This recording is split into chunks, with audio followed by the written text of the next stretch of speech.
Well, good morning to you, good people, wherever you are. Well, please know that we care for you. And we know that you had a great weekend. Even if your weekend was that bad, know that there's always hope for tomorrow. Good morning to you, Kojo Yankson. Hello, good morning to you, Daddy Ruru.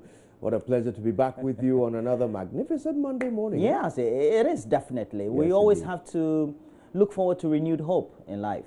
Yes, true. All right. And I'll tell you what, I certainly have renewed hope in our ability to bring to everybody, once again, the most comprehensive show this morning on any channel, anywhere. So you've already made the right choice by joining us for today's edition of the show.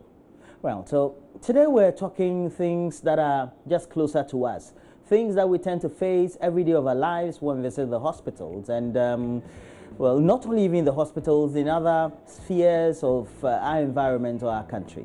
Indeed. But this time we're focusing on health, Kojo. Yes, and some doctors and nurses in the Tamale Teaching Hospital, which is the northern region, have been caught extorting money from patients, despite the fact that we have free healthcare services under the National Health Insurance Scheme. Now, JoyNews' Kwete Nate and Hashmin Mohammed, in an explosive investigative documentary, filmed health officials demanding that patients pay what they describe as ward fees. Yeah. Their targets were mainly the relatives of expectant nursing mothers who are covered under the government's free maternal health care scheme, as you already know. Now, an expectant father, identified himself and said that, look, he had to pay 108 Ghana cedis to cover drugs, which were meant to induce labor for his helpless wife. We're going to talk about that and so much more this morning as we bring you excerpts of the Hotline documentary. And then we'll speak to the Tamale Teaching Hospital's PRO, who will be joining us to help us understand this. We'll have some anti-corruption campaigners as well. Edem Senanu will be on Skype to help us understand what indeed the nation needs to do to deal with this, because no doubt Tamale Teaching Hospital is not an exception.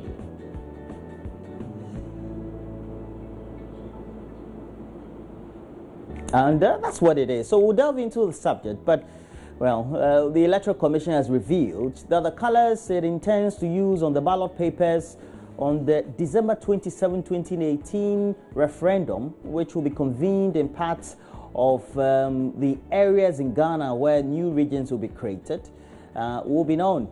And so, well, indeed, we have brown and yellow, I believe. In a statement Thursday, the Electoral Commission said voters in the affected areas will vote beside yellow for the approval of the new region. And we also understand there's some campaign ongoing in the Volta region seeking to get residents to vote for the split. Well, we'll hear from correspondent Fred Kwame Asari.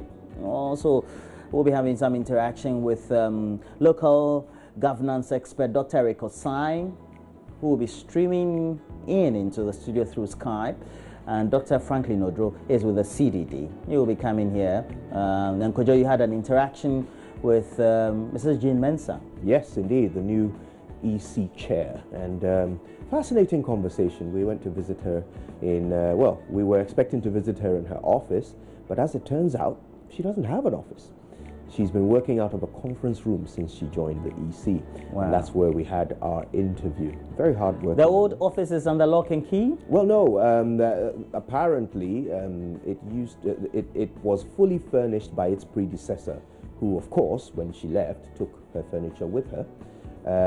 But it hasn't been furnished since then. I think the plan is that they will be moving to a new location. So why spend money furnishing the old one, okay, when they're going to go to a new one? So until they move, she's decided to work in the conference room. Right. So that's why she doesn't have an office. Yes, indeed. All right. Yes, indeed. Thanks for that education, though, and clarification. But also, we'll be passing through the studio some old students of the Accra Academy, and the old boys, they are convening the annual event, and so they will be interacting with us. We'll get to know what really the issues are and what they hope will be the enlightenment for not only the students but also the entire student population and staff and our students. Indeed, and then of course we'll wrap up the show with some showbiz. The team will be bringing us all the headlines from around the world of entertainment on AM Showbiz, brought to you by Awake Purified Water. Well, definitely. But please know, we'll do a review of the newspapers. We'll look at the latest news updates. We'll bring you sports as well. It's all right, part of the show this morning. Right, but we'll kick it all off with some headlines right after these. Stay with us.